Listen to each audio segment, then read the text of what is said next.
Bismillahirrahmanirrahim. Assalamualaikum warahmatullahi wabarakatuh. Bagaimana anak-anakku sekalian, pada saat ini kalian dalam keadaan sehat? Syukur alhamdulillah Bapak ucapkan kalau kalian dalam keadaan sehat walafiat. Pada saat ini Bapak akan memperkenalkan diri.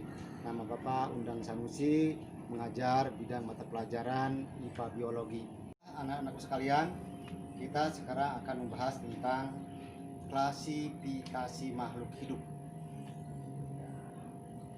Apa yang kalian ketahui tentang klasifikasi makhluk hidup? Nah, sebelum kita membahas tentang klasifikasi makhluk hidup, mari kita bahas tentang ciri-ciri makhluk hidup. Ciri makhluk hidup yang pertama, makhluk hidup mampu melakukan bernapas. Jadi semua makhluk hidup itu mampu melakukan bernapas. Nah, tentunya untuk bernapas ini melibatkan alat-alat pernapasan. Contoh, ikan menggunakan insang, tumbuhan menggunakan stomata atau mulut daun. Hidup yang kedua, setiap makhluk hidup itu memerlukan makanan, di mana makanan ini dibutuhkan oleh makhluk hidup untuk mendapatkan energi. Yang perlu kalian ketahui, tidak setiap makhluk hidup itu mampu melakukan atau menghasilkan makanan. Ya, makhluk hidup yang menghasilkan zat makanan disebut dengan autotrof. Sedangkan makhluk hidup yang tidak mampu memproduksi makanan disebut heterotrof. Hidup yang ketiga adalah makhluk hidup mampu melakukan gerak. Ciri makhluk hidup yang keempat, makhluk hidup mampu melakukan proses pertumbuhan dan perkembangan. Adalah adanya perubahan baik itu volume, massa, dan tinggi pada makhluk hidup.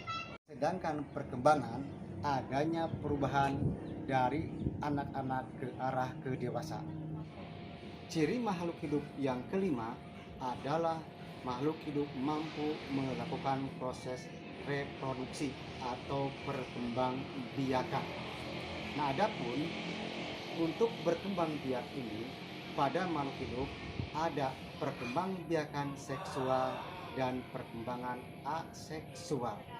Ciri makhluk hidup yang keenam, semua makhluk hidup mampu melakukan iritabilitas atau merespon terhadap rangsang.